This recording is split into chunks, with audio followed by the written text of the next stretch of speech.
That's okay. How are you, sir? I can't complain. I can't complain at all. How are you? Hi, welcome to Pop Your Shit. Yes, ma'am. I'm excited.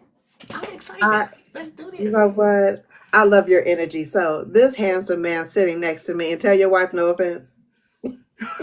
No taking. No taking. She understands. She This handsome understands. man sitting next to me, or in this cube next to mine, is a very, very, very talented writer, sir, Mr. Eddie B. Williams. Welcome to Pop Your Shit, sir. Oh, thank you so much. I appreciate it, man. I appreciate it so much. I appreciate you for letting me on, man. I'm excited to be here. I've been following you for a little bit since you probably not since you started, but I've been following you since you've been talking about it a little bit. And sir, so I'm in chapter 11. I just made it to chapter 11. Oh, you in the thick of it now. Oh yeah. Okay. Okay. Sir, I got questions. Hey, Let's get bring into 'em. it. Bring 'em. Let's We get here. into it. We here. So this book, The Affinity Theory, correct? This That's is your right. first That's book. right. First one. Yes, ma'am. Debut novel. I'm just saying. I felt like, okay, how in the olden days they used to sit by the radio and listen to a show, or they listen to the baseball game, and you Yeah. got a Yeah. play Yeah. by play of everything and you can visualize. That's how I Yeah. felt. Yeah. Yeah. Yeah. Yeah. That's how I feel. Absolutely. I, Absolutely. the attention to detail is immaculate. I appreciate that. I appreciate that. No, when I set out to write this book, my desire was for everyone to feel like they're watching a TV show. Like I didn't want you to feel like you were reading a book. I wanted you to feel like you were sitting binge watching one of your favorite TV shows, and you see everything. So I really made it a point to make sure that everybody, when you're immersed in this, you are knee deep in the thick of it and you see everything. So to hear you say that, we did our job right. So thank you. Thank you for that. Sir, because let me tell you something. So, you know me, I got a thousand things to do and not enough time to do it. Of And so I course. said, let me put on this Kindle Assistance Reader. They say they words backwards, but I know how to get past that. Mm-hmm. I kept saying, am I watching TV? What is going on? No, seriously, Yeah, yeah. Thank you. Thank you. you get all of that. So Appreciate it. how do you classify this in the paranormal, um supernatural? Is it supernatural? Is it paranormal? What is Man, I'm still trying to define what this is. Like for me, I just call it an adult superhero romance thriller. But I really am still trying to figure out what my book is when it comes to like in that kind of realm, because I've never really known, what the genre that I wrote this book in is. I just wanted to tell a superhero story. And so I've kind of let the powers that be kind of let me know what it is. See, like I'm saying, Double H, she's called it a fantasy thriller. So, okay, cool. Like I don't And know.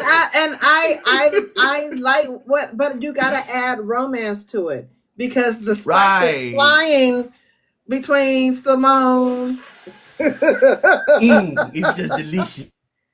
So It's gonna delicious. come. Yes. You gotta add, it's a fantasy romance thriller. Could that be? Mm-hmm. Yeah, that's what I call it, adult superhero romance thriller. That's what I've been calling it this whole time. So, Because I know absolutely. Storm has more technical terms. I don't know them terms, Mm-hmm. so I'm not gonna even.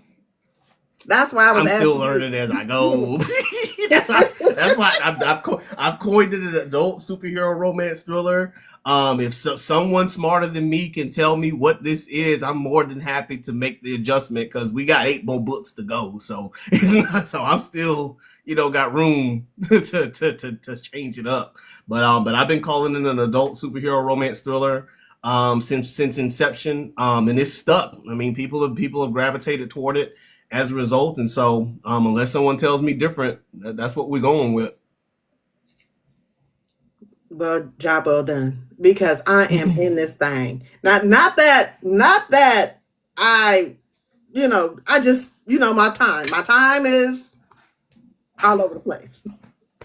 It's But all I good. had to, when I interview people, and I hope that some authors understand this, when I interview people, I would like to read something out your catalog. I don't want to go in this blind because I really want to know what kind of writer you are. That helps me determine what kind of questions to ask you. Mm-hmm, So, mm-hmm, not mm-hmm. you, but some of the other authors who want to get on my schedule, I have to read something. If I can't read something, I'm not going to schedule you because I don't know. So I just Right. made that a hard rule. I've been bombarded with authors wanting to be on it. I take it, thank you. I take it as a badge of honor that I'm doing my job, but I'm only Mm-hmm, able to do my job is because I've read something. I have something to talk to you about. If I mm-hmm. don't like it, I'm going to tell you offline. I'm not going to tell you online. Right, But right, right. I, sir, I'm in this thing. Go good. I'm Cause in like I this say, thing. job with me, we did our job. We did our job. That's what I I'm didn't talking know if I about. was gonna like this. I mean, but don't get me wrong. I am a Marvel fan. Mm-hmm, I like Spider Man. I like Captain America. I like all of them. I mm-hmm. like DC Comics. I like Superman. I've always been drawn to them. Was it pressure to write this? So it was the deeper we got into it. Um, I've from inception, I have been I've critiqued a lot of the superhero stories that I've seen. And so I'd be watching with friends or watching with the wife and kids, and I'm just telling them, man, I wouldn't have done it like this. If it were me, I would have did this. Wouldn't have been no show or wouldn't have been no movie. I would have wrote it like this or did that. And so from that, that's what kind of spurred the desire to want to put this to pen. But there was definitely pressure because again, my superhero story is grounded in a way that I hadn't seen other superhero stories be done. And so it's I tell people, if you watch like SWAT or NCIS or the kind of serial dramas, Mhm. my book reads like that. It reads like a serial drama, so it's not very heavy on like issues or problems, or there's some like big thing that needs to be kind of figured out in a very dark way, Right. like a lot of the other superhero or dark paranormal whatevers that I've read. And so an immense pressure in so much that I hadn't seen a lot of my book out in the world. And Right. so just that alone was are people going to accept this? Is this readable versus, you should, because I remember one person saying, you should put this on TV. Like you should be writing the manuscript. I'm like, but I'm not a screenwriter. That's not what I do. But a lot of people were kind of telling me that same thing. And so there was the pressure of, is this gonna be something that readers would want to read? Or is it that much, visually striking or whatever that people would prefer it to be on a screen rather than in a book? And so yeah, there's definitely a lot of pressure. But at the end of the day, I just, like I said, just wanted to tell a story. I just wanted to tell a story about some superheroes saving the day and trying to figure their lives out at the same time. And it worked. And I'm grateful. Child, let me tell you. I don't know. I remember when you first put your books on a TikTok shop, I was trying to hurry to get the book. I was trying to hurry up. I might have been one of the first to get the Yeah, book. yeah, yeah, Oh, yeah, wait a yeah. minute. Hold on. Here we go. Right here. Okay. Yes! Got that horror back! Let's Listen, go! I was not playing when you said, um, you ready? What did you say? X-Men meets Hancock No, no, meets no. You Twilight said meets... thank you. This is what he said. Oh. Okay. This is the Oh, inscription. okay. I'm not making it up. It's right here. You gonna read it for He everybody. Okay. said, Okay. Okay. Nicole, aka Booked and Busy, thank you so much for being the first person to buy my book. It was you! Oh my... let me tell y'all something. I kept, and I'm not gonna show it for everybody because I don't want anybody getting your address or nothing. But I've kept your flipping oh, where is it? I didn't know it was you. It I was didn't know me. it was you. Okay, so I'm gonna keep it covered just so I can just show your name. That's all. I'll just show the name. I didn't know that was you. I Show all didn't my know. government name, but it's okay. I'm just saying. I didn't know. I That's didn't me. know. Oh my god. You You're said you literally the officially first made person me an who. author. No, Yes, you you made did. yourself an author. That ain't the point. The point is, I didn't know it was you. It was Oh me. my god. Oh, I can't wait to tell the code. I can't wait to tell the code. That's my wife's name, actually. You know, that's how crazy that is. I can't wait to tell her, man. I had no idea. No idea. As soon That as just you made put it my up, whole I think day. I was on your live, and you said, Yeah. "This is my first book." You were reading. You read like a couple of chapters out of it. I was drawn Wow. then, and so I said, "Let me just go and get this book right Wow. now," because if nothing else, he's Man. gonna get a sale from me. I Man. do not You regret know this. what? This will not I be don't even touched need to be by on the thing no more, anybody. man. I don't even need to be on the thing no more. That just made my doggone day. That's all right. Okay. I see the full circle. I see it. Thank you, man. I appreciate that, man. Ah, okay. You ain't gonna make me cry on the doggone TV screen. Because I'm known to make a few others shed a tear. No, I know. I know. And you ain't even get it from me. You ain't even get it from me, though. Oh, no. You ain't getting it. It's okay. Go and drop the tears. Oh man, no, that's cool though, man. Like I again I had no idea. I wouldn't have known unless you told me, man. I that's that just made my day. I appreciate that, man. I appreciate that so much. But the thing is this. I believed in your hustle so strongly. I said, I really want to support. And I did. And I know it took me a while to read this, but when I say I am so impressed, Well, I'm very impressed. thank You you. can't say that about a whole lot of stuff. You know, this, hey, stop being over there cooking and crying. Okay. We got Them doing onions, that. them onions. She chopping onions. That's what it is. She chopping onions. But no, seriously, I believed in your will for this book to come out. And I'm very proud of you. Very, very proud of you. I appreciate it, man. Nah, for real, like, again, it shout out to doggone Double A Lewis because I wouldn't be as far as I am had she not come in and shown me some things that I never would have known. Like they're about, putting it on, the different platforms instead of trying to rely on, KU and those things and being able to market it in different places, being able to set the shops up and stuff. She came through at the 11th hour and was like, dude, you should already be live. Like, what are you doing? Like, you're sitting here waiting another month for what? And I'm like, I'm not ready yet. Yes, you are. Yes, you are. And so credit to her, man, and credit to all of y'all who have, supported the book and given me honest critique of the book, good, bad, or indifferent, because again, the first one, I knew it was gonna come with some issues or things like that. But everyone has had such a great thing to say about the book, about the series, and about the saga, and so I thank y'all because you've just further given me the motivation to see this through. Um, Again, I know the story's bomb, but the fact that y'all are, reading it, loving it, talking about it, reviewing it, all the things, is just confirmation of what we always knew.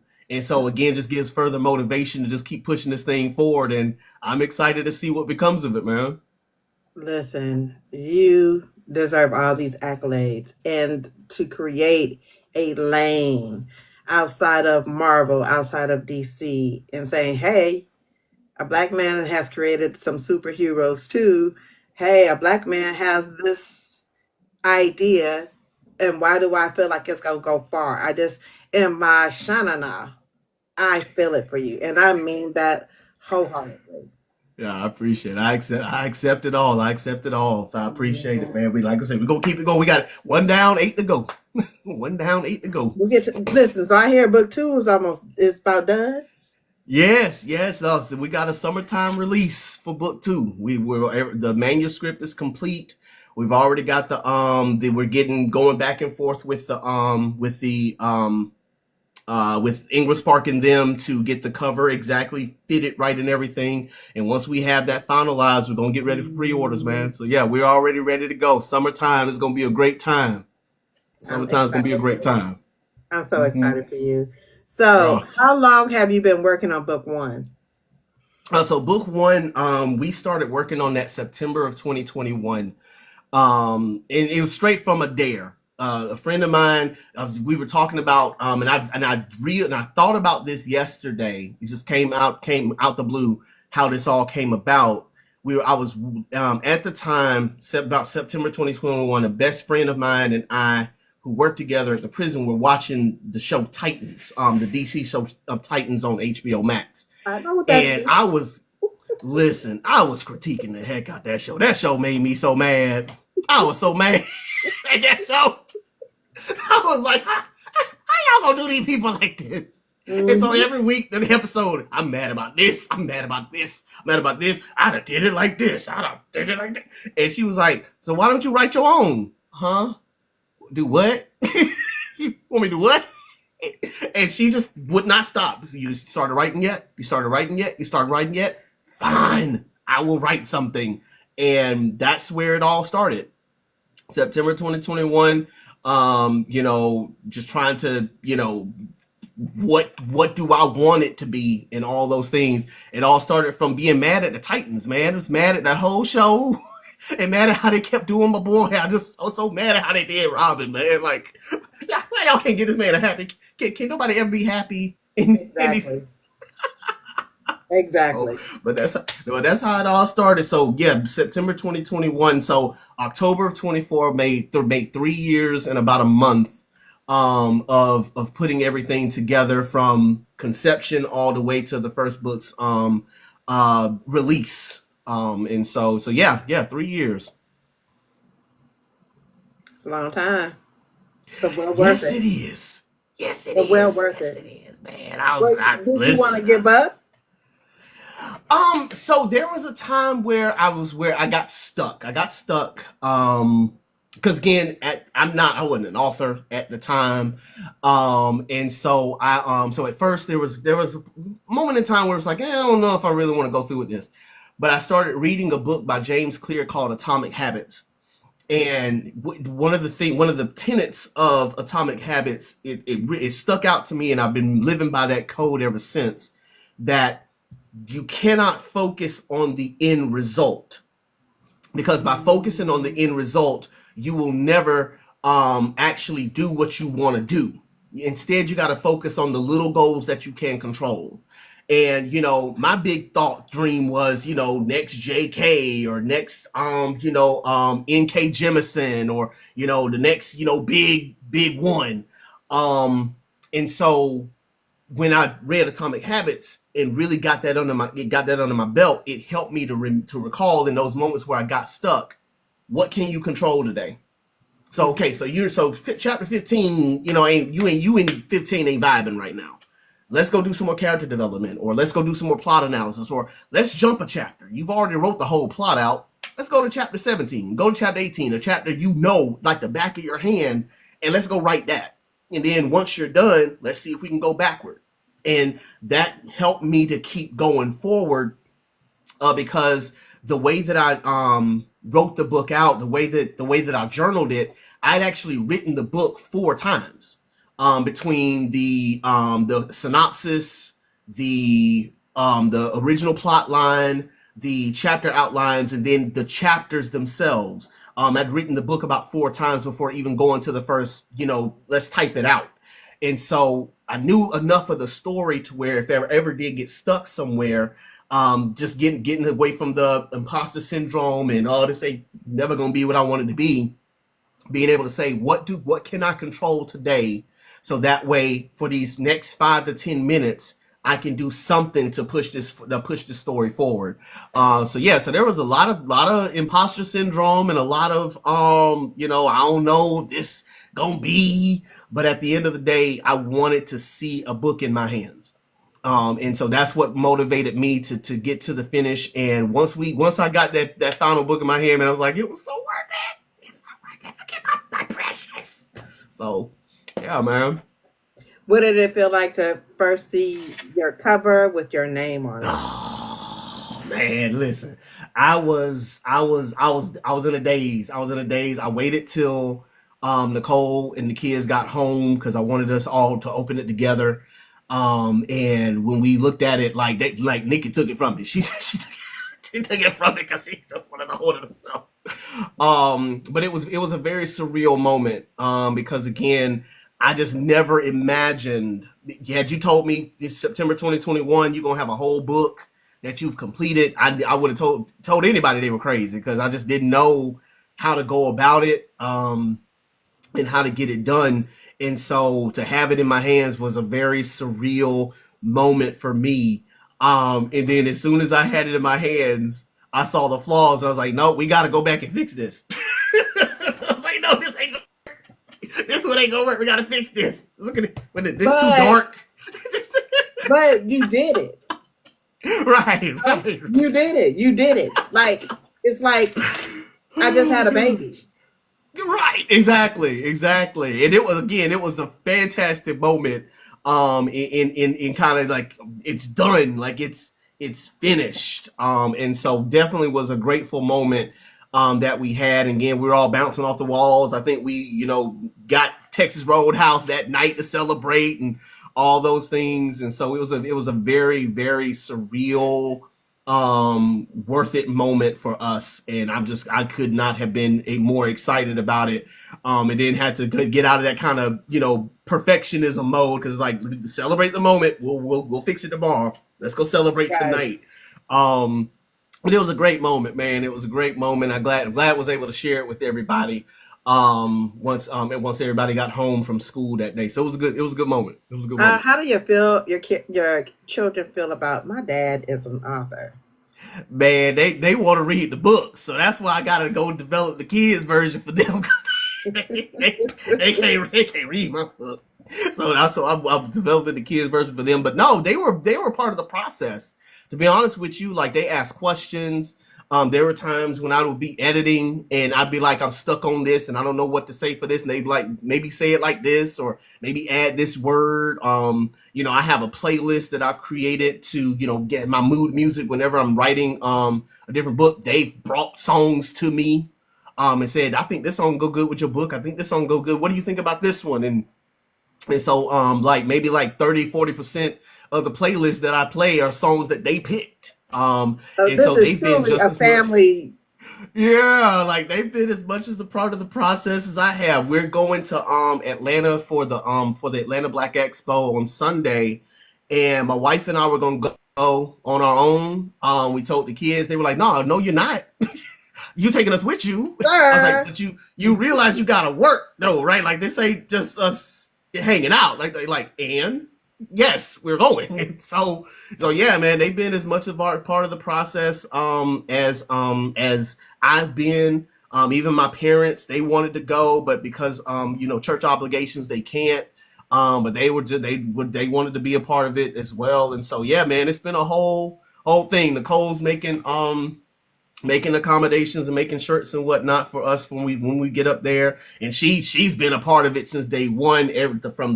From reading the first manuscript, the second version, the third version, and adding her 2 cents and what have you. And every time we've gone through something, like she stay up with me to read through the chapters, give me her thoughts and things. And so yeah, it's been a whole family affair from day one.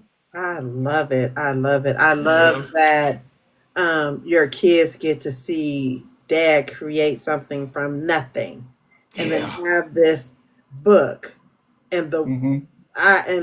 I'm manifesting the world is like Let's go. Let's go. that's Yes, let's do it. dope. That is Yes, so dope. Um, absolutely.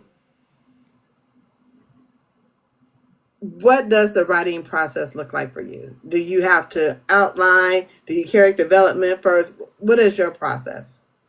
So for the first book, there was the where are they? So we're talking world building, the characters, um, the stakes.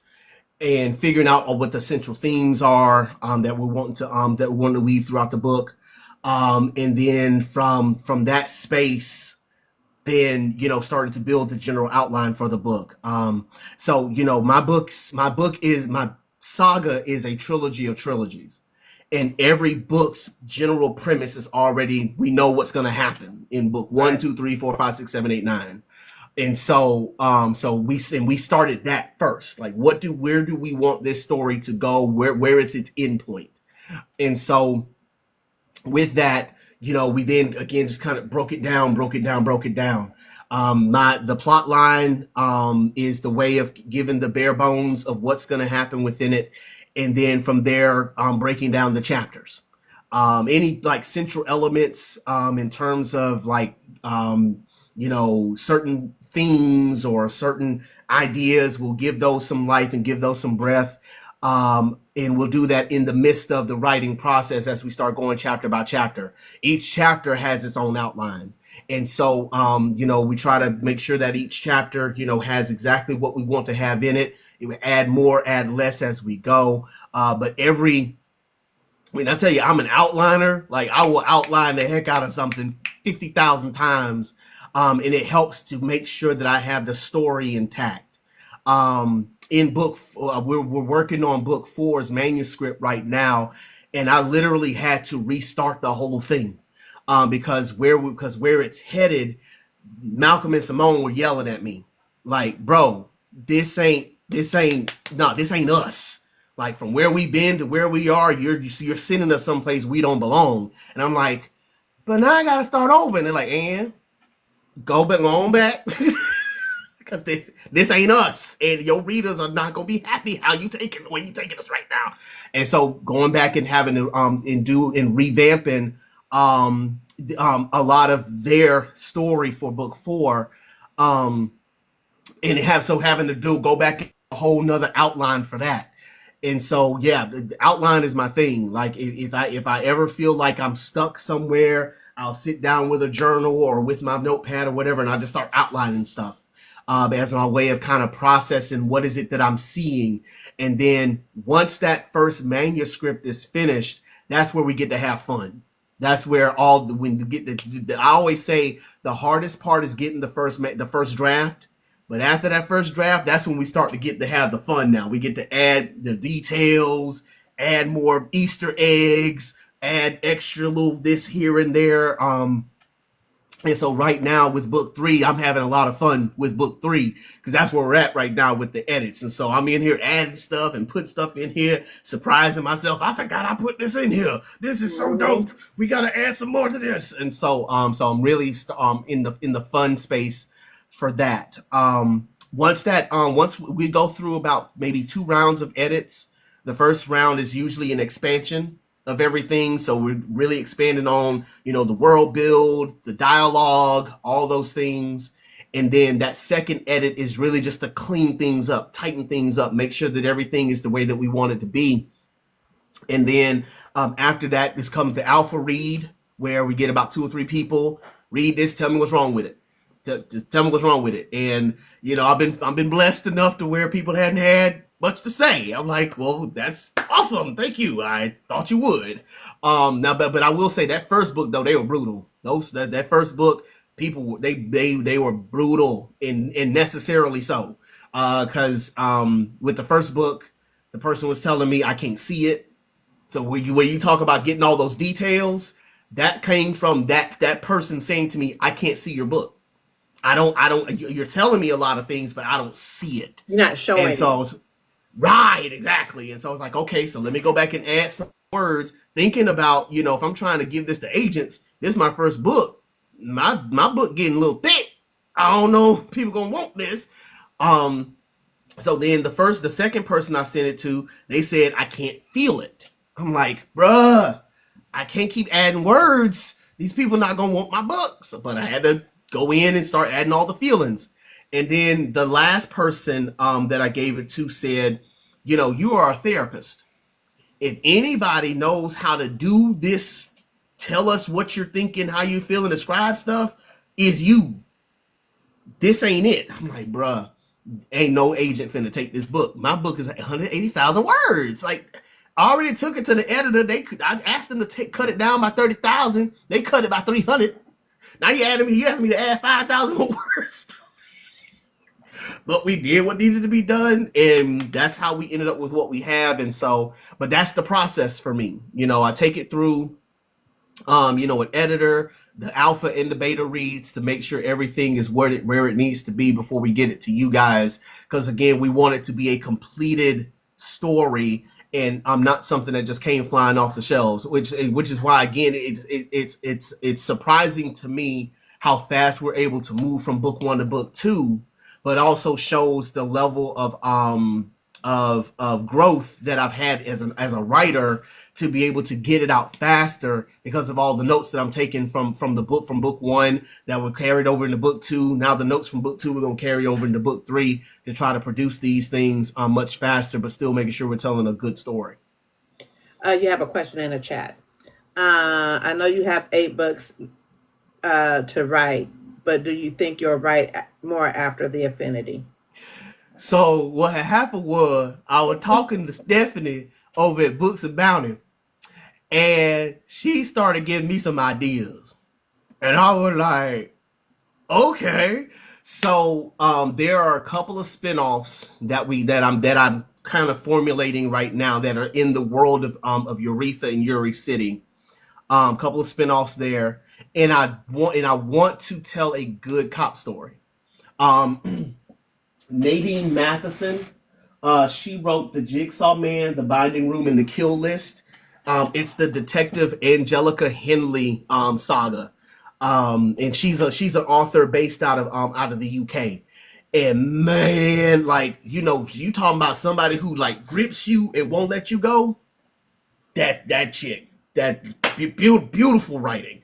And so I want to get my hands into a on Earth grounded detective story, a whodunit story. That is something that I would love to kind of get into, because that's all I do is watch cop shows, man. I watch NCIS, SWAT, FBI, Law and Order SVU. When I go be going through my spiel, when I be talking to people on live, I be telling y'all what I watch. Like that's all I be watching all day. Mm-hmm. And so I would love to be able to tell a good cop story someday. Absolutely. Oh, I can't wait. I cannot wait. Is your favorite character a spinoff? You know what? I hadn't thought about that, but now that you said it, this is what I'm finna do. Write down, because that might be a good idea too. So there's that. I'm just saying. See, I'm just see what saying. happens? This, Everything go down in the chat. I'm telling you. I'm telling you. It's good. It's a good time. It's a good time. How did you know you had something? How did you know that, okay, this is some good shit here? Listen, you written her books, Hijabi, Yasmin, and a host of others just coming through saying, I want that. Cause I don't know. Here's my superheroes. I'm trying to tell a story like the Power Rangers, and every person who was coming through was saying, "Black superheroes. I see it. I want it." And I tell people all the time, although I knew what I wrote, I didn't know how inspiring it was going to be. I didn't know how many people were going to say, "Oh my God, I see myself in this, and I got to get it." And then to follow up with the story so bomb, I'm like, yeah, I think we struck gold. I didn't know what was gonna happen, because again, like I said, I've read some of these other books, and they're like freaking spectacular, and they're amazing, and I didn't know whether mine was up to snuff. I knew it was good for me. I loved it. I read it all day, 6 ways to Sunday. But I knew once people they would look at the cover and say instant buy, instant get. I need this. Like, I want it for my kids. That's why we're talking about trying to develop the teen version for the kids, because they're like, I want my daughters to have it. I want my sons to have it. I want, my cousins, and want to put it in the libraries and stuff like that. So that's when I knew, because I didn't realize what I had written. And that's why I know people have an aversion to AI, and it wasn't my intention to go the AI route initially.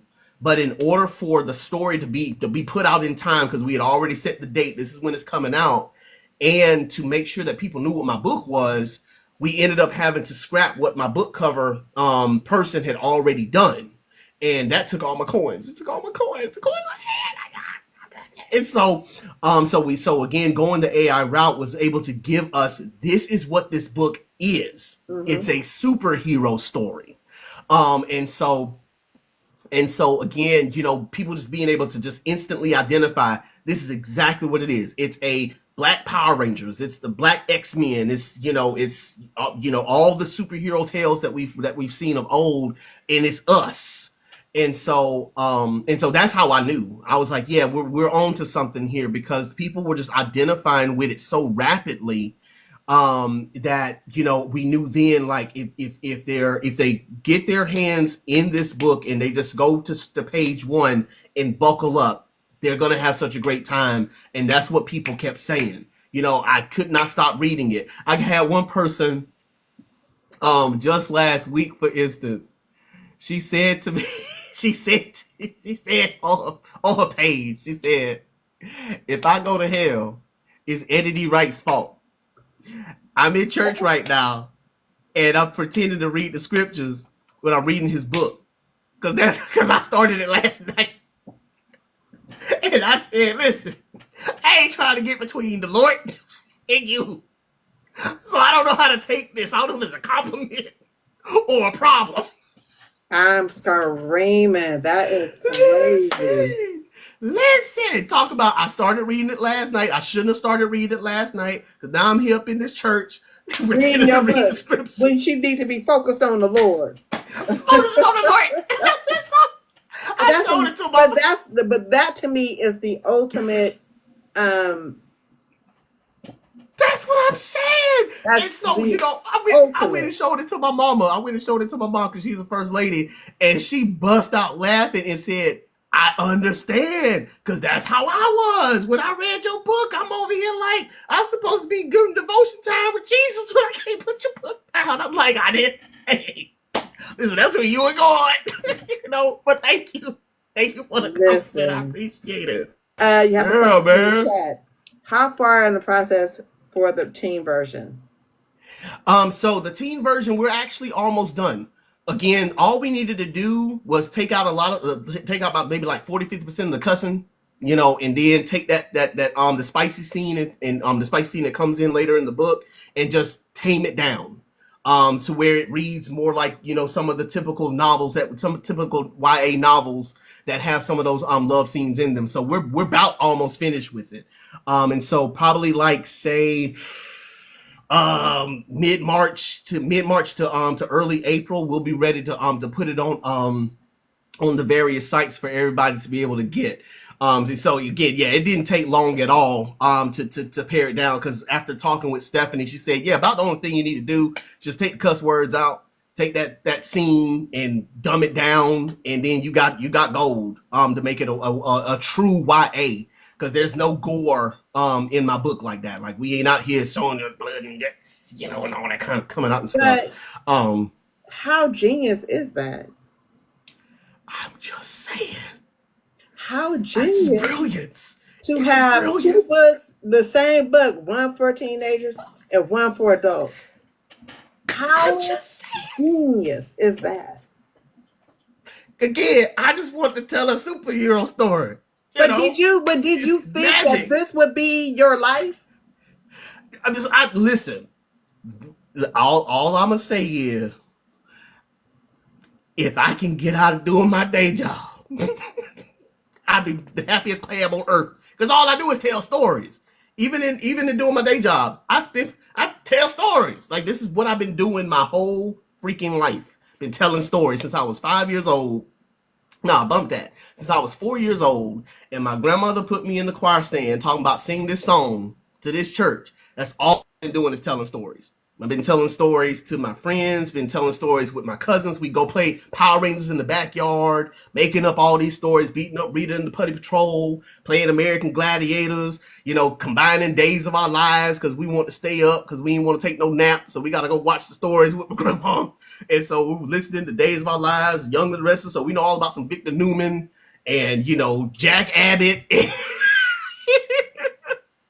and Nikki. We know about all of them. And so we in the backyard pretending to be the Power Rangers mixed with Days of Our Lives and Bold and Beautiful and all them jokers. And going middle school, we go on a field trip on the bus. I'm telling stories on the bus. People got their whole attention for 3 hours. Don't know how it went. How it went down like that. So this is all I've ever done is tell stories. Being a former pastor and a minister, tell stories to keep people awake. Because we trying to tell them about the Lord, but we got to keep them entertained too. So we telling Exactly. stories, telling stories. That's all I've done. And even now, my daughter and I will sometimes go back and forth, telling stories. She's got stories about what happened in school. I got stories about what happened to me during the day. And we going back and forth to see who can tell the better story. It's what we've done. It's what we've been doing. So regardless of wherever I am, I'm always going to be telling a story. Never again envision that I'd be able to be in a position where I'm able to tell these types of stories where where people would consume them. But it's worthwhile, man, because it's all I've ever done. It's just tell stories, and so now I have this golden opportunity to tell what I believe will be one of the best, if not the best, superhero stories we've read in a generation. Because these characters are really grounded in a way to where everybody can relate to them. Do your children think it's cool to write now? Because sometimes it takes your parent to write. It takes them to read something cool.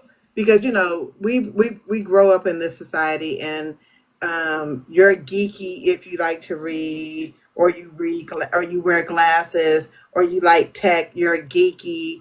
You're not cool. But to me, reading is so cool. To me, education is bomb. Cause I listen. I got a degree or two. I'm not out flaunting it, but I'm highly educated. I I miss them like both. a few things, in my life. I like when the world goes round. I don't have to be.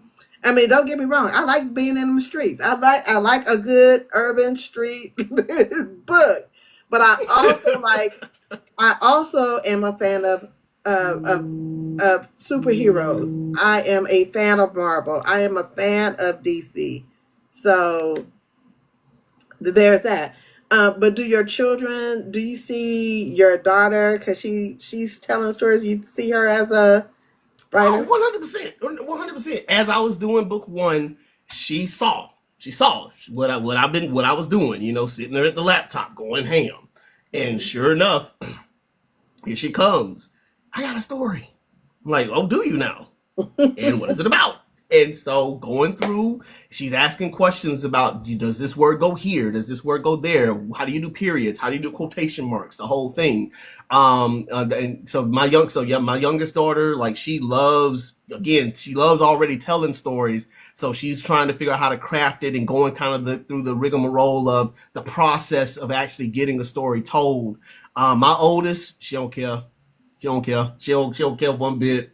She don't care at all. But it's cool though. She has her interest in things. But being a writer is not something that's in her wheelhouse as of yet.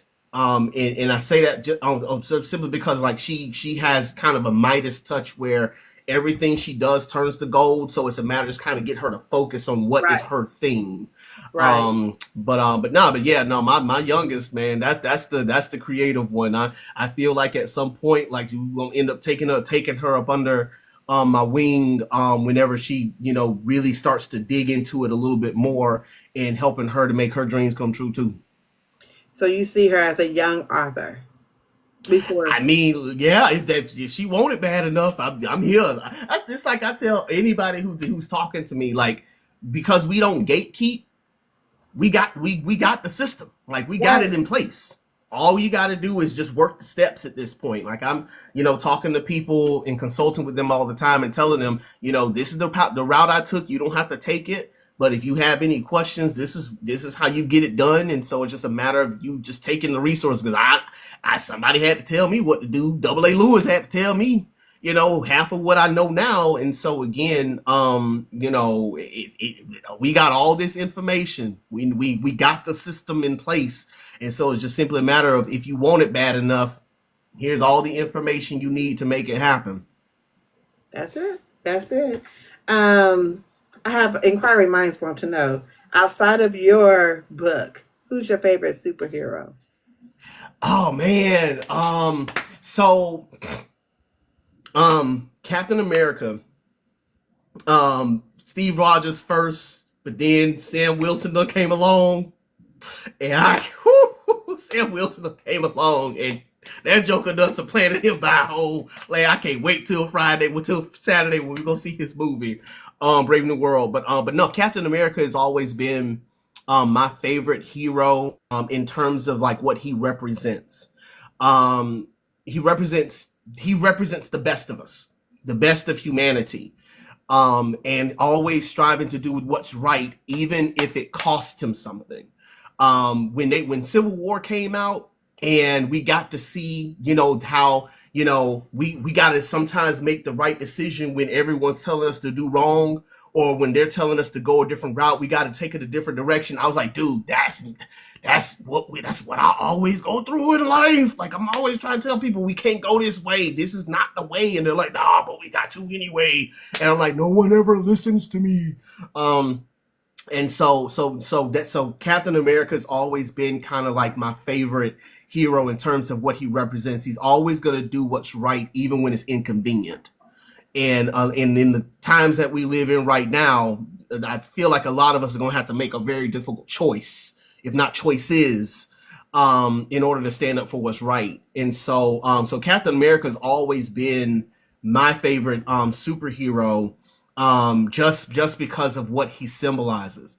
Now, my favorite superhero to play is the Green Ranger. Okay. Like, Green Ranger always had my heart when he went and mollywopped on the Power Rangers for like 4.5 episodes. Like, I got this. Like, who is this guy? Can I sign up to be him? I am That Joker hollering. was mollywopping on the doggone Power Rangers before. How you gonna let him in your Megazord? He kicked y'all out your own Megazord. Make it make sense. Like, the Joker just gave 0 Fs. It was brilliant. And so yeah, Green Ranger was always had my heart. When he went from green to white, I was following him then. And I followed the Power Rangers right up until he left the first time. I didn't know he came back at that point, because I had grown out of the Rangers at that point and had gone to other things. But yeah, man, if it's a one to play, or put me in a green suit any day. Like, I still got to go buy me one just so I can put it I'm on. sure. Not that you're going to go buy you one. I'm Scott Freeman. I got to. I got to. I got to. But you know Look, what? I already got Black Panther, so I got to do it. I think mine is. I'm daring to say the Black Panther is my favorite, because when Mm. Black Panther came out, it Mm. was like, Oh man, it was just like we just listen. I got his costume, and you remember the scene when he walks in to the command center of yes, sorts, and he salutes everybody like yes, that with the black that he has on. yes. I had that outfit. I bought that outfit. So anytime we have like a Black History program or something going on in February, I'm wearing that. That is my outfit, like every I'm single time. screaming. I'm screaming. I'm screaming. Yeah, I yeah, love yeah, it. yeah, Yeah, yeah. but Black Panther is mine. Um, my second, I'm gonna say it's Aquaman. Okay, no, okay. I see you got Jason I Momoa First of doing his all, thing. first, You know, yeah, Jason Momoa, but even though it was, I don't know what it is about Aquaman. Aquaman, I've read him as in comic books, and I mean, I've always been intrigued with Aquaman, but when he brought that to life, I was like, Yes. yes, sir. No, listen, I loved the first movie. I was so mad at how they did the second one. You could tell they rushed it because of old girl Amber. I was Mhm. so mad about that because that story deserves so much more depth than what they gave it. Like I love the whole brothers coming together type deal where it kind of felt like a Charles Xavier, in Magneto coming together. Let's go fight this thing together. Mhm. Mhm. But they rushed it. Everything felt so rushed in that movie because of the whole Amber Heard situation. And it just made And it just instead of letting it diluted. be what it was, just create the movie. Don't Yeah, worry about the politics and yeah, everything else.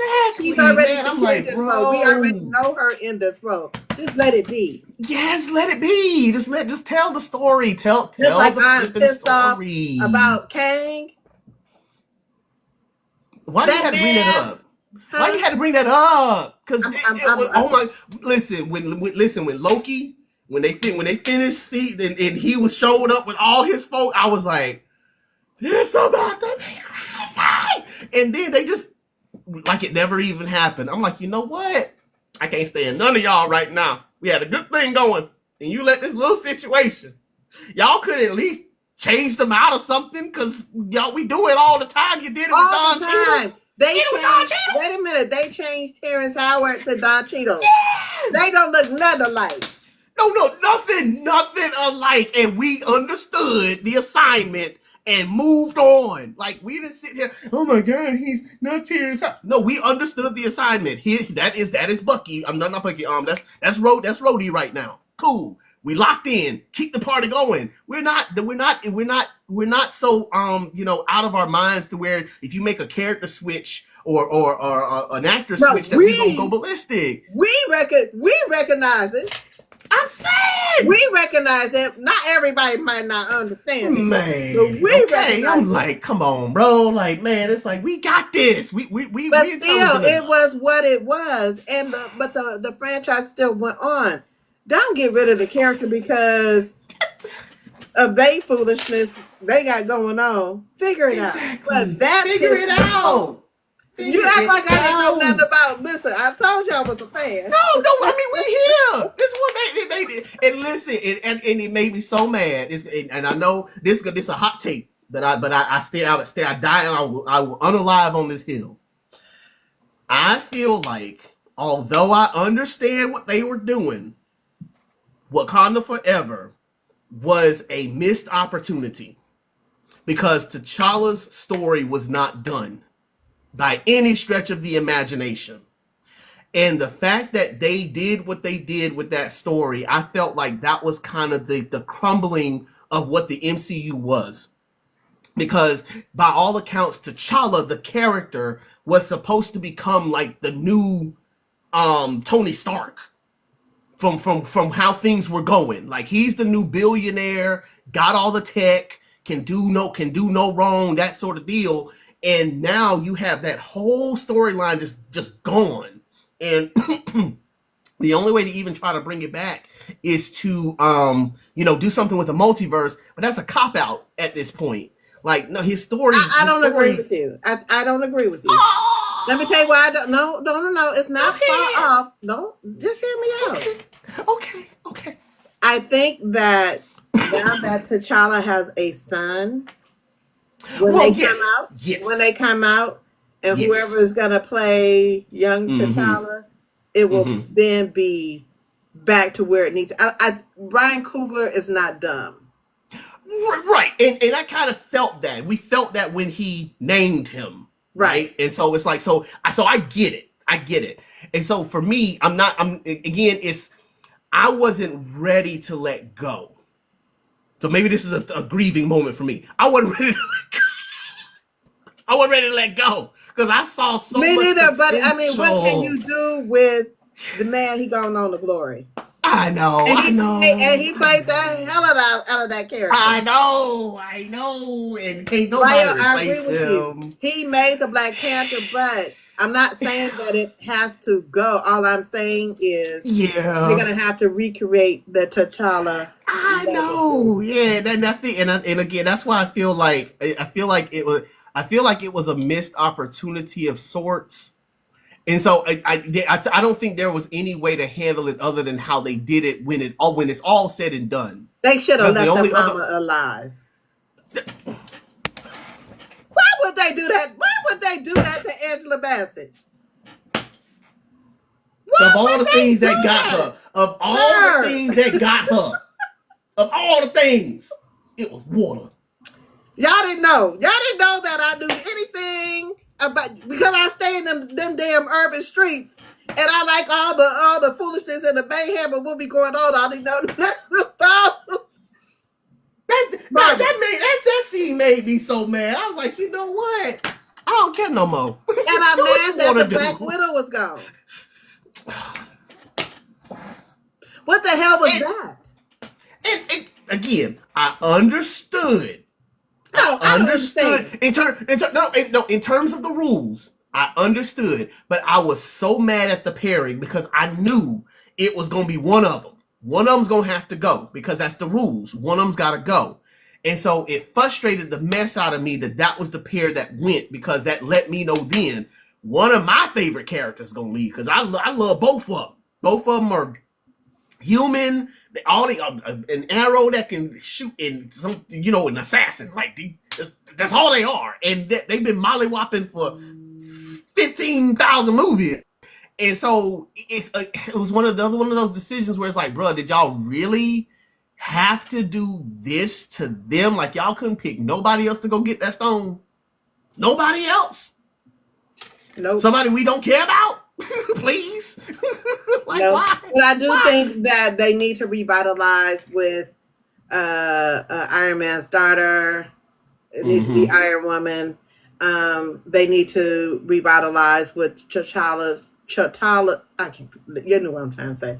T'Challa's T'Challa's son. kid. Mm-hmm. They need to revitalize with that. I think that they need to figure out who's gonna play. What is Jeremy Reiner's character, the Arrow guy? What's his name? Hawkeye. Mm-hmm. Hawkeye. They need to create a new Hawkeye, whether it be his daughter or his youngest son.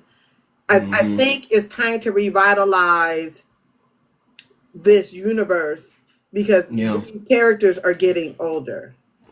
Yeah, and I think that's where they kind of dropped the ball after Endgame because at some point it's kind of like how I'm coming to nine. There's not gonna be no more story to tell after nine. Like at this point, like we if we start doing that, it's just gonna be kind of popcorn stuff at this point. At some point, the story has to end. And so when they started going with the multiverse saga, it was kind of like this lull moment in between time where it's like, okay, we have this Disney Plus platform. Let's just start doing stuff. And they didn't really have a plan. Like the thing that I loved about how the MCU started was that they always stuck to let's tell a good story. Yes, we have some elements that we're gonna plug in here and there, but if this movie's a standalone, let it be a standalone movie and it be good all on its own. That's why the DC movies always, were lackluster in comparison. They were trying too hard to build a universe off the rip, and it's like, no, And comparing themselves to the MCU. yes, Just do like you no, and do let us do and you, let them do them and just focus on yes, creating a good story. a But good that's why I'm story. so excited because in my heart of all hearts, I believe the Affinity Theory is going to be rivaling those two universes. Because all we're doing is just telling a bomb story. That's all we want Exactly. to do. I ain't Exactly. trying to compete with no MCU. I ain't trying to compete with no DC. I ain't trying to build no megaverse. It's just one bomb story after another, and that's how the MCU began. Right. Iron Man started it off. It was just one bomb story, and then from there, Incredible Hulk, bomb story. Iron Man 2, bomb story. Thor, bomb story. Captain America, bomb story. That all led to the Avengers. But then, they started trying to figure out what's the next mega saga we're going to tell. And it's like, dude, like you're forgetting what got you here. You told a bomb story. Don't worry about those numbers. Don't worry about, oh, we didn't make 1 billion in the box office. Tell a good story. Your numbers will come just like they came in the beginning. And that's again why we're kind of seeing now the revitalization, which is what I think like Captain America Brave New World is kind of the reset we've needed. Like let's start this thing over. Let's tell a bomb story and then let that carry over to be, what we want it to be, rather than trying to tie this all into some big mega, thing that's going to happen, despite the fact that they're doing that anyway.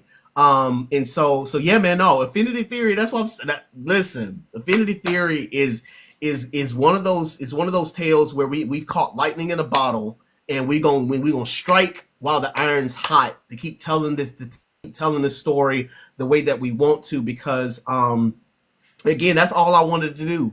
I just want to tell a story. I say this: X-Men meets Hancock meets Twilight meets the Avengers, but at the end of the day, it's its own story in its own right. And I really do believe that it's a story that everybody can identify with, and which is why, it's important to me that this story be out here for others to see, because it's just a really good story. And Really it good and story. is and is. All right. So let's ask you some of these questions that I have for you. Let's go. Let's go.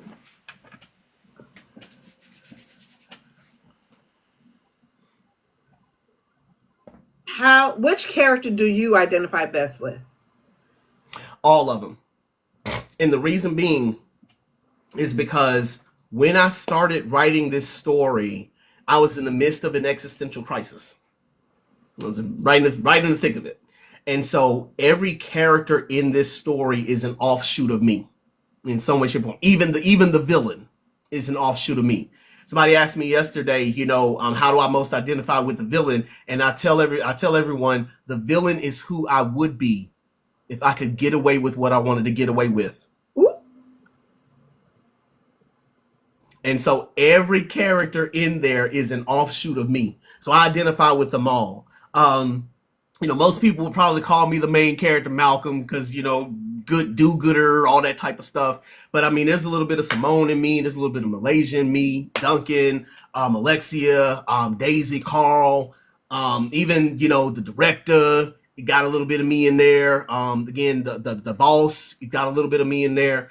And so I identify with all of them because they are literally all offshoots of me. When I did the character development, I all gave them an issue that I've dealt with, had to go to therapy for. And as such, they are all an extension of me in some way, shape, or form. And you'll get to see the manifestation of those parts of them throughout the entire saga. Okay. Okay. Um, let's ask a few questions about you. Um, what would your readers be shocked to know about you? Oh wow. Let's see. Hmm.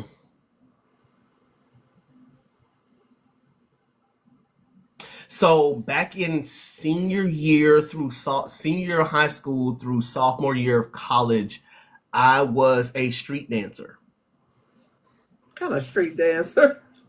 So I would go. So after school, I would go get my boom box, and so we're talking. So this is 2002, 2003. So this is when B2K was hot. Mm-hmm. Mario, Sierra dropping goodies and all that type of stuff. Mm-hmm. I would literally take the songs and I would go out onto the sidewalk after school and I would dance to the beats. I would dance to the songs. I'm pop locking. I'm doing all the things, I'm rolling and all the stuff. And it's just me with a boombox. And, whether people would come along with or pick or whatever, I didn't care. 45 minutes, I'm going hard. Like, this Darren dance moves. Like, he ain't got nothing on me. I'm doing all the things. I'm like in sync out there, doing all the dances. All the dances.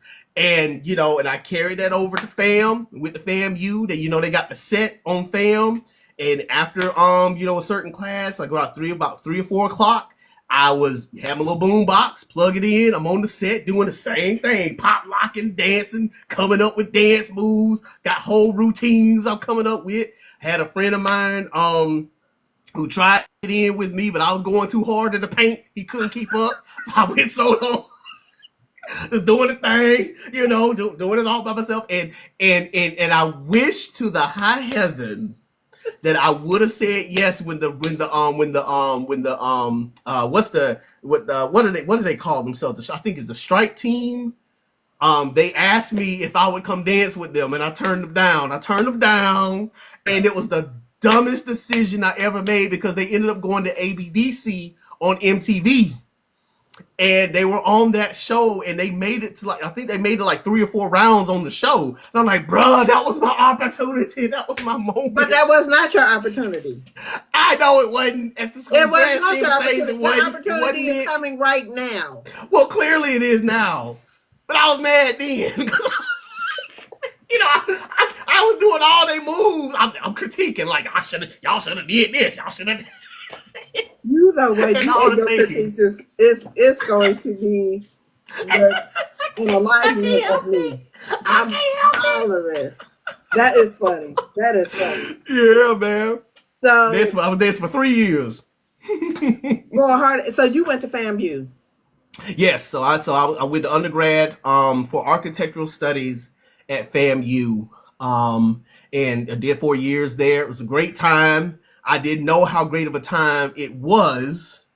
I wish I would have paid more attention to how great of a time it was, but everything happens for a reason. So thank you, Lord, for sparing my life, because I didn't realize where I was until I got grown. I'm like, wow, I really wasn't fam. And I was out here trying to get grades.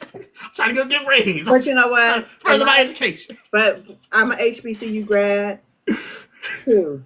And you really don't realize the opportunity it is. I tell this, I'm going to drop a gem.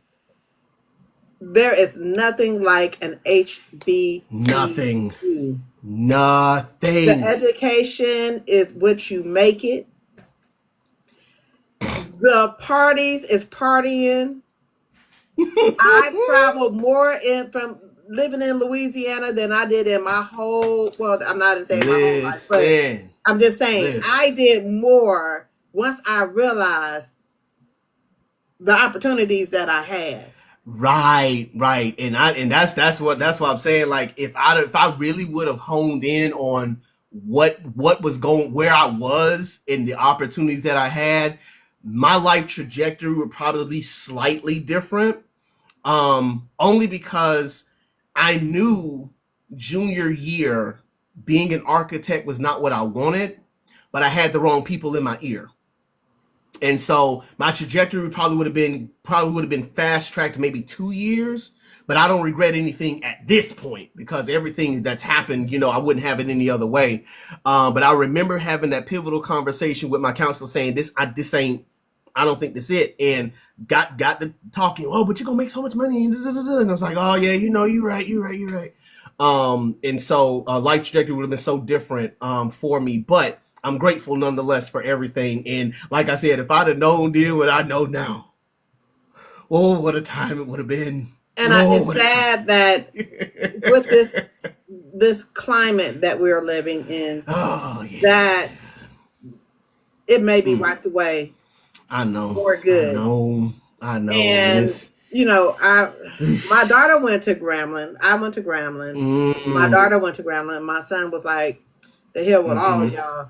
But I wish he would have went because there's nothing like it. Nothing like it. I tell anybody, if you get an opportunity to go, because again, like the experience is just out of this world. I think for me, growing up in the environment that I grew up in prior to going to college, I was in we have city schools and the county schools, and I was in the county, and that was mostly your Caucasian people compared to the city schools that were mostly us.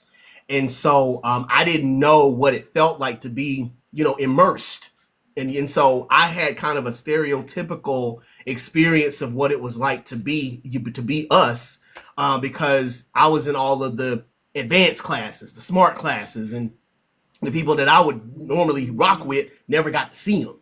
And so being able to go to FAMU helped me to better understand how diverse we are. We're not a monolith. There's so much more to us than this. And I think that's part of the reason why my book is the way that it is, because even though it's all melanated people, they're so diverse and have so many different things that they do. We're the bosses, we're the heroes, we're the analysts, we're the bad guys, we're, the janitors, we're the CEOs, we're the chancellors. Like, we are everybody. We're not a monolith. And so that experience at FAM really helped to further cement that for me, to let me know, in my younger years, that, hey, we are such a diverse collection of people, beyond the surface. And if we could ever, recognize the potential and the power that we have, oh my goodness, what a world we would be living in. But I'm you just know, saying, I just think that people who turn a blind eye yeah, is doing themselves a disservice. But what I've for learned reals. is that being a product of a HBCU is that it confirmed what Black excellence is for me. Oh yeah, oh yeah, And I one mean hundred that. percent.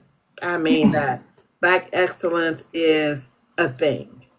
And even though you think that people are pretentious, or but they're still doctors, they're lawyers, they're judges, they are police officers, there are FBI agents, they are teachers, they are all these different things. And somehow we take it for granted. Now that it's being Yes, threatened, what we don't do. yes, yes. So if you have the opportunity, my niece right now is at she's in New Orleans. What's the name of the school? Not Dillard. And I know it very well. I'm just having a whole senior moment. But she's in New Orleans at school, Mm-hmm. and she's studying to be a doctor. My Mm. question is, how many more doctors are there going to be? How many more attorneys are there going to be? How many more Mm. judges are there going to be? How Mm-hmm. many more presidents are there Mm. going to be? How Mm-hmm. many more Yeah. teachers are there going to be? Mm-hmm. How many more basketball players are there going to be? Right. How many more football players are there going to be? Come on now. Because they have to have education in order to Mm-hmm. get to In order to these get there. areas. How Mm-hmm. many more Mm-hmm. businessmen are there going to be? They want us, and I hate to get on this, but they want you dumb and they want you stupid. Mm-hmm. Mm-hmm. No, without question. It's Come why on, y'all. TikTok came back so quick. But they want you dumb and stupid. So my question Mm-hmm. is, how much value are you putting on your life? How much value are you putting in your community? Mm-hmm. Because Mm-hmm. apparently, them Mm-hmm. people up there in 1600 Pennsylvania, and that fool over there, in wherever he at, Whatever he had. from the South African man who think Mm-hmm. he's trying to destroy everything. Right. They don't want you to have shit. Mm-mm. Not at So, all. And it's an but it's and I very know this sad is not state. the interview for that, but I, Nah, but it's real. it's real. It's one of the reasons why my book has done what it's done, because again, it speaks truth to power. Again, I didn't know what I wrote, but I tell people with book 2 that comes out in the summer, that book I wrote it in 2022. I didn't know that in 2025 the things in book 2 were going to start happening. Like, who knew? So That it's might like, be God saying, let me give you a little foreshadowing. that's what I'm saying. Yeah, right, exactly. So that's why we tell people don't stop, because you don't know. You never know when your thing is going to be the thing that can spark a revolution.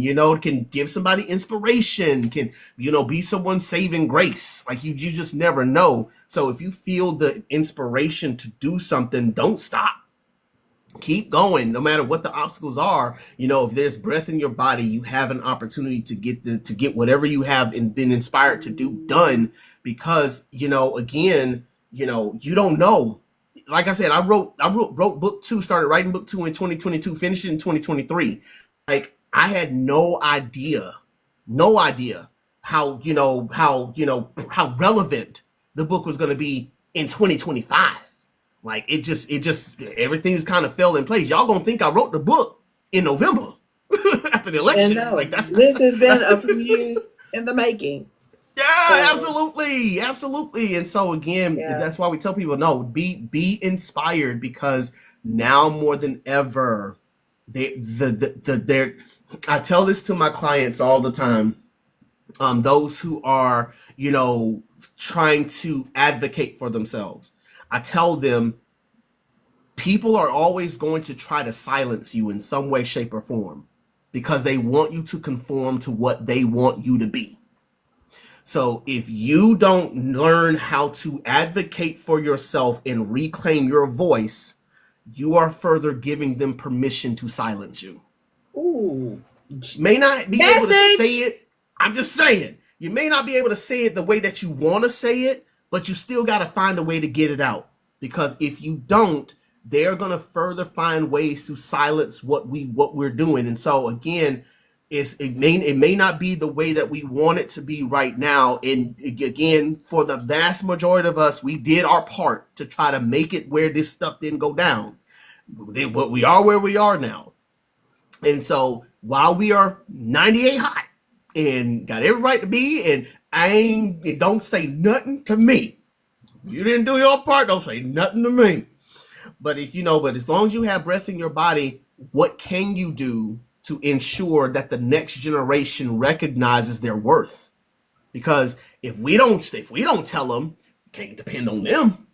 And They're they already not telling gonna us tell they them. they not. They gonna tell us what they think of us, but they're not gonna tell us what we're worth, because they know if they ever tell us Or what they we're gonna really lie to worth, you. that part. So yeah, man. No, I think it's relevant. That's why, again, all I wanted to do was tell a superhero story, but I was listening to Will Packer talk earlier today on First Take, and he said that what did he say? Um he said that you want to pay attention to who your audience is. And that's what I've been trying to find my audience in with this first book. And so as I could pub the book, this is what it is, da da da da da. The people who want it, that is my audience. And as a result of that, like I understand now that my book, even though it's all I want to do is tell a story, I realize that it's bigger than me. That this story matters than just me. Like, yeah, do I want to make money? Heck yeah, buy my book. Please buy all my books. But this story matters so much more than some dollars, especially in today's climate. And so there's almost a delightful duty to get these books out, to make sure the story's told right, to not rush the process, make sure that these stories are what they are, because there are people out here who want this story, if for nothing else than to just be inspired to keep pushing forward one more day at a time. And that is the lesson for today. I love it. I love it. A few more questions and then we're gonna get out of here. Okay. Yeah, yeah. So I don't like that question. We're gonna use another question. Okay. Um, a few questions. Describe yourself in one word.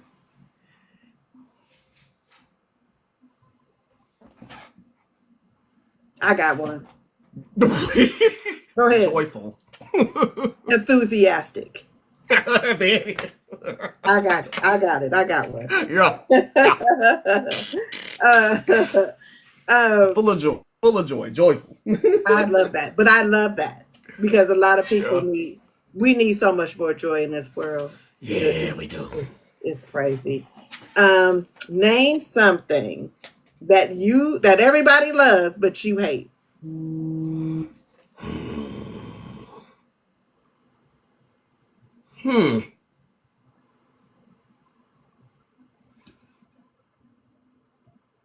Ranch dressing, man. Ranch dressing. Ranch Give me your dressing. card. Give me your card.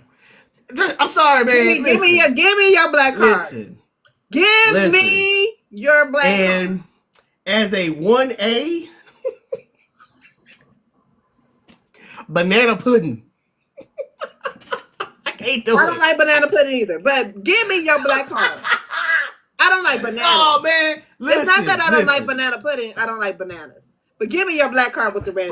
Listen. Let's talk about the ranch dressing. But the ranch dressing, my wife puts ranch dressing on everything. And it That's just why turned me all the that's way why on. her name is Nicole. It turned me all the way on. It turned me all the way on. I'll eat it on salad, but that's about it. I can't do it on nothing else. Pizza. Can't do it. No, God, no. Why? Yep, Why? I'm all for that foolishness. Yeah, you can have it, man. Give me your black card has. You can have it. Go get it. I can't do it. I can't do it. It's just I can't do it. Okay. Name something. Now, if you cook something, name something I hate to see you coming. The post office. Man, when y'all were buying up them books these past 3 weeks, them doggone people at the post office tired of me, man. They're like, you got another visit? I got another visit, dog. The post office ain't to see me coming right now. But that's your job. That's my job. But if not that, the candy store, I'll tell some Skittles. You know I got a dog named Skittles. Oh, see, look at God. See, he knew what he was doing. Yeah, man. I listen. The doggone Skittle store, wherever they at, I'm gonna be there, and I'm gonna get about 5 pounds of it. And I'm gonna eat on them things for like 3 weeks. It's something about a bag of Skittles. You give me a bag of Skittles, we gonna be best friends. I don't know what it is, man. Wild berry. It gotta be wild berry too. Whew, Jesus. I'm screaming.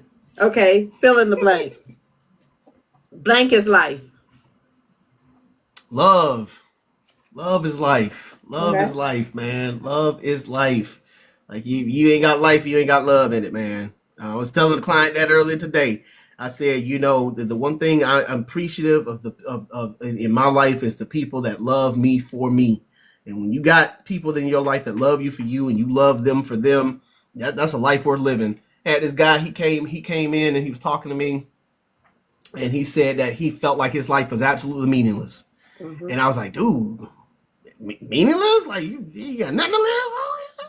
I was kind of scared. I was like, let me call somebody. But he was like, no, it ain't even nothing like that. It's just my family lives further away from me. They're like maybe 3 or 4 hours away, and traveling up and down the road is taking a toll on me.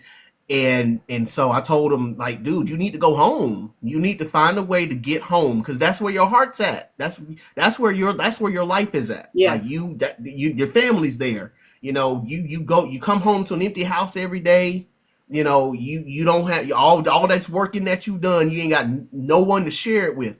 You need to go home. That's where your heart's at. And so I tell people, if you got people that love you and you love them back, man, that's a full life. Because there's no greater commodity outside of peace that you can have. And so, yeah, man, love is life, man. Sometimes love can be suffocating. Yeah, no kidding. Sometimes get it in doses. Like, all right, thank you, I appreciate you. Back up just a little bit. Just give me a little bit of real. I'll come see you tomorrow. Let me breathe. Just let me breathe. That's where that peace comes in. I need some peace. Let me get some peace. Exactly. I'll come back and love you. Let me get some peace. All right. My pen is. Oh man. Man, my pen is the source. Without this, And that little journal that I wrote in, y'all wouldn't have no book. It's the source. My pen is the source. Okay, all right, so Yeah, all yeah, right. y'all wouldn't have no book without it. Y'all wouldn't have not a book, and I've not been writing in somebody's journal. Name 5 writers or authors that you would love to have dinner with, dead or alive. Shoo. All right, Nadine Matheson. That's number one. I really want to pick her brain. Um, Annie Davenport, who wrote the Blood Gift and the Blood Trials. I just want to cuss her out. I want to cuss her Oh, out oh, not cause cussing. no, cause let me tell you something about doggone Annie Davenport.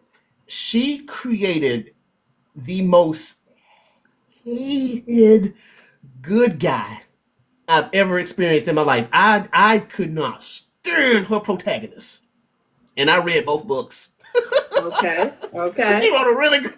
She got on my nerves the entire freaking song, and I was hoping something was gonna change. Ain't nothing ever changed about the chick. Not one time. She stayed So she did her on. job. She did her job very well, and I was mad at her the entire time. When I wrote her review, I said you did such a masterful job at creating somebody I hate. I don't know how you kept my attention as long as you did. But I was mad at you the entire time, and I love you for it. Thank you. Um, Let me see. Um, I would love to talk to Lloyd Alexander. He wrote my favorite book of all time, called Terran Wanderer. It's book 4 of the Chronicles of Pryden. It's a book that you probably read that was in middle school. That book has actually set the stage for life as I know it. Because in Terran Wanderer, you're basically watching this guy go through all these different trials in his life, and he's trying to figure out, why do I need to go through this? Why do I need to learn this? This doesn't make sense to me. This is dumb. And then when you get to the end, he's like, oh, I needed all this stuff to do what he needs to do. And so that's kind of been kind of the basis. That's even sort of kind of an underpinning of the saga, in that everything that they're going through is happening for a reason and a purpose that they don't even know yet. Um, and that book really set the tone for me in terms of what I like to see in stories and in movies and things like that. I think that's 3. Matt Chandler, he wrote this book called The Explicit Gospel.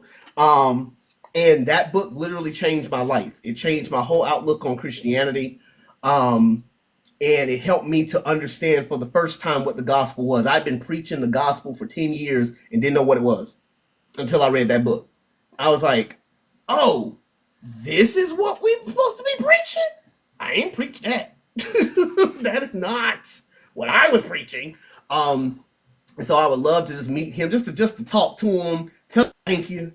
Because that book changed my entire outlook on my life, my faith, my relationships, the whole 9 yards. And I owe a debt of gratitude to God for inspiring him to write that book for me.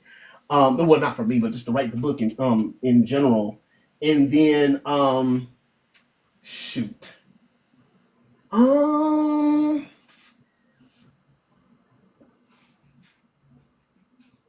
um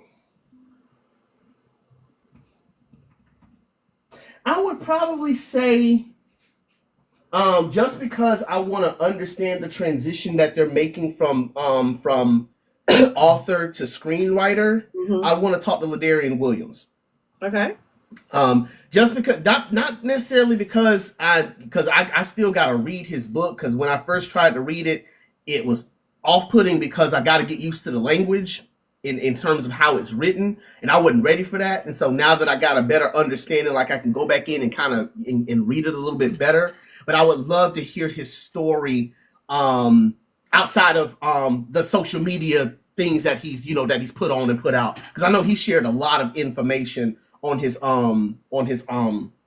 social media feeds. But I would love to sit down and talk with him, just to talk about the transition he made from screenwriter to author to screenwriter, because he was able to jump back and forth between those worlds very effectively, to where now the series is coming out and everything for his book, and I'm super proud of that man. So I would love to sit down and talk with him, just to pick his brain and be like, bro, what are the steps? Okay. All right. Where do you see Eddie D. Williams in 5 years? 5 years. So that would mean that we would be on book 7 at that point. I'm nearing book 7. So that would be so we'd be two. That's two out of the 3 trilogies done. Um, I mean, I see myself talking to Netflix, man. I see myself talking to Netflix. Talking about what we gonna do to get this on TV. I'm still probably gonna be doing therapy during the day. My oldest will have graduated high school at that point, so we probably gonna be shedding tears and all boohoo crying and snotting it up because she getting ready to go. Um, I would, we'll still, because my youngest will still be in high school at the time. We won't be thinking about trying to move or anything. But yeah, just continuing to tell stories, continuing to share all the things, and being on the lives every now and then. But really and truly, I feel like I will be at a place where these books will sell themselves. And I'll be able to kind of sit back and kind of let the work kind of do it for itself. And just be at peace, man. I tell people all the time, the level of peace that I have had since I went to therapy and got all my stuff worked out.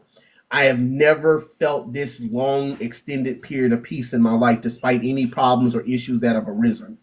Um, and so, regardless of where life may be at that point, whether we're talking to Netflix or Hulu or whoever, or if we're just still putting books out, I know that for certain that person is very peaceful, because the peace that I've been able to secure through my faith and through the therapy that I've done, and the work thereof. I believe that we're going to be carrying that on till kingdom come. So, yeah, man, peace is where I'm going to be at 5 years from now.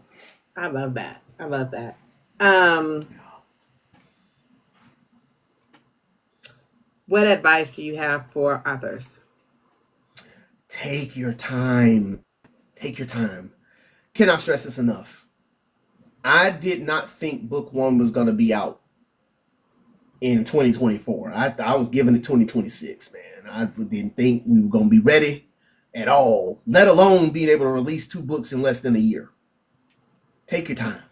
Take your time and learn to enjoy the process, because you are literally becoming what you want to be. What you see yourself, envision yourself being, you are becoming every single day. Um, the way we talk about it in the faith is we are saved and being saved at the same time. So I am an author and becoming an author at the same time. So enjoy the process. When it's time for your book to come out, it'll come out. And the people who are meant to love it are going to love it. It might not reach, because my book ain't nowhere near, 1 million copies sold yet. We ain't nowhere near, none of those big numbers or anything. But the impact that this book has made on people far surpasses any number that I could ever amass. Again, I want y'all to buy my book. I want you to buy it in droves. I saw somebody bought a book early today while we were on the live. I'm like, yes. But again, take your time, because at the end of the day, you want to be happy with the story that you tell.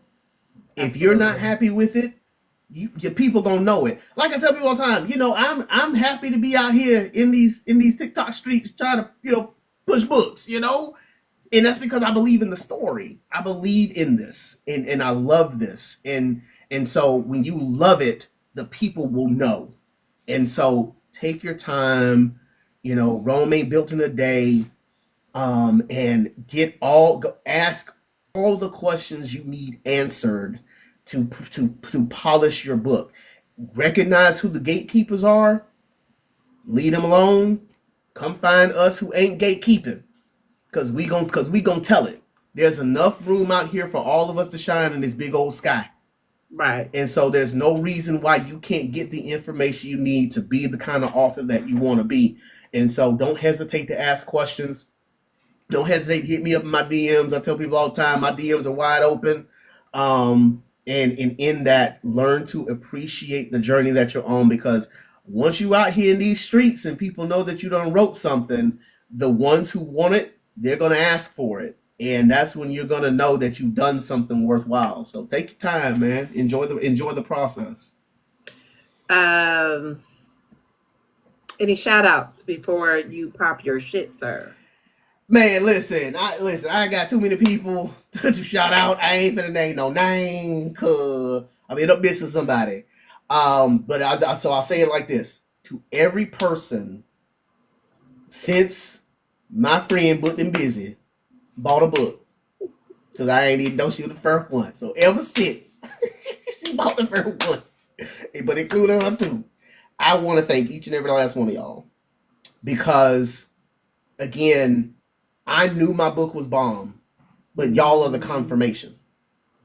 And so to everybody who bought a book, thought about buying a book, has read it, critiqued it, reviewed it, shared it, talked about it with your friends, came and DM'd me about it, all the things that y'all have done, to everyone who has helped me to set stuff up, figure things out, set up the shops, get to the Bray event, all these little things that have been happening. I just give y'all a huge, huge debt of gratitude.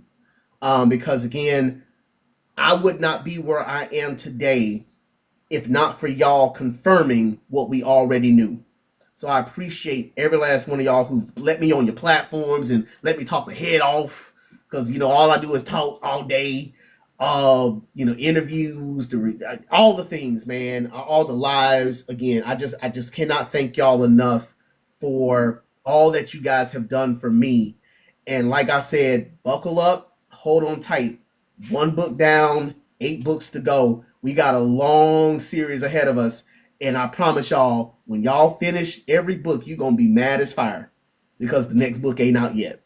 And I'm here for all that smoke. So come and cuss me out in the DMs. I'm ready for it. All right, so let's pop your shit. Ready? Let's do it. Where you gonna be at in 2025? Are you coming outside? Listen, I'm going to be here. 2025. We're alive and thriving, man. Listen, book 1 is already available. Infinity Theory. Just go to my bio, follow the instructions in the bio. You can find it there. You find it in the TikTok shop. 2025 in the summer. Book 2 entitled Echoes will be out in all the formats. We're trying to make sure we get all 4 of them. So hardback, paperback, ebook, audio. We'll have them all ready for y'all in the summer. So get ready. Book 2 is gonna be absolute fire. You're gonna love everything about it. Again, y'all can find me everywhere on social media under Eddie D Writes. So wherever you're at, I'm there. And so you just find me there. Again, I'm not shy. So if you hit me up in the DMs, any questions, comments, or concerns, I will answer your questions. And again, y'all can always find me when I go live. So feel free to drop by, say hi, invite your friends to get a book. But yeah, man, 2025 is going to be that year. Again, we got the YA edition that's going to be coming out, the audio edition of book 1, all the things for book 2 will be coming out as well. And so yeah, man, because wherever I am, that's where I'm at. Y'all come find me. I'm here, and I'm just thankful to all of y'all for making this possible. Because again, I knew my story was bomb, but y'all are the confirmation, and I couldn't be happier. What's your website? TheAffinitySaga.com. TheAffinitySaga.com. So Can they purchase your book from TikTok shop? You can get it from the TikTok shop. You can get it from theaffinitysaga.com. It's there as well. You can also get it wherever you get your books. The hardback and the paperback are available wherever you get your books from. So if you're on the Zon, or if you're, B&M, B&N, BAM, Walmart, you can get your books from there as well. So wherever you get your books. If you decide to get it from the TikTok shop or from the Affinity Saga store, you will get the signed copy as well as the bookmark, is my way of saying thank you for joining the theory and the saga. Same thing applies for Echoes Book 2 when it comes out, we're gonna have some little, goodie. I don't know if it's gonna be another bookmark or what have you, but the same thing will apply if you buy it directly from me. We will sign it. You will also get that special token as our way of saying thank you. Pre-orders will be available for Echoes within the next few weeks, so be looking out for that. But yeah, the affinitysaga.com is where all things Affinity Theory, Echoes, and the rest of the saga will be. So definitely make sure you guys have that bookmark and check us out. I got mine. I was trying to say, trying to tell you, come get it. We got them. It's right, and I got the hardback. Hardback, right? Okay, and them things are hard to come. So if you see something in the store, you better get yours while you can, because them things are so hard to come by, man. I You folks hear gonna be you. playing with them. But let me pop my shit real quick. Go ahead. So tomorrow we have author Natisha Rayner. Her flyer will be going up tonight. I mean today. On Wednesday we have Rael Knight. We'll be talking to her. Thursday I will be on my way to the Boozy Book Tour in Tulsa, Oklahoma. I will be the official podcaster. So I will be going live at the Boozy Book Tour. I'll be interviewing the authors that will be there, some of the content creators. So I'll be looking forward to a weekend full of shenanigans. Sunday, I will be returning from the Boozy Book Tour. So I had Julissa. I will be confirming with her if she will be on Monday or Tuesday, because I'll be traveling at the time of her interview. So we will be rescheduling her for Monday or Tuesday of next week. On Wednesday, we have Arthur Cartier. We have author Monica Walters. We will be talking 4Bs, her event 4Bs, and them cowboy books. Because they be in a choke. They have us in a chokehold. They have us in a chokehold. And Yep. then Friday we have the crazy, the zany, and I'm not saying zany that, but her books be foolishness. Right, right, Jay right, right, Jones. right. It's getting ready to be I'm gonna call her the plot twist queen because it goes down in her books. So we'll have her on the 28th. Atlanta, I will be in our area for the next 3 weeks. So if y'all want to come outside, hit me in the DMs. Tell me where we go. Tell me where to go, because even though I've been to Atlanta many times, I don't know where to go because I don't never want to leave my sister's house. Know the feeling. Know the And feeling. the reason why I don't want to leave her house because it feels like hotel. It feels like a hotel because it is. My sister is my sister. You have to be there to see it. But anyway, I will be in Atlanta for the next 3 weeks. If y'all want to do a little meet and greet and have a couple of cocktails, let's do that. Hit me in the DMs if you are in the Atlanta area and want to meet up with me. The only day that I cannot meet up is Saturday, March 1st, is because it's my cousin's cotillion. I have to be in attendance. That is the reason why I'm there. What else? What else? What else? Um, what else? What else? What else? Oh, March 20th is my birthday. Your girl's gonna be double nickels. Okay. Your girl gonna be double nickels. So know that I'm giving away 55 books. Okay. Y'all know this, right? I've been collecting books. Authors been donating. I have bought some books. It's going down on March 20th. It is an open mic night. So if you want to come on and read a passage from your book, if narrators want to come on and narrate something really quick, if you want to do a poem or anything like that, sing, if you want to do a dance, that is the platform for you. Okay? No foolishness, y'all. We're gonna have a good time, but no foolishness.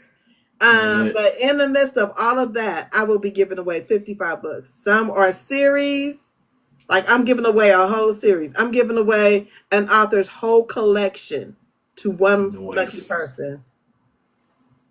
Okay.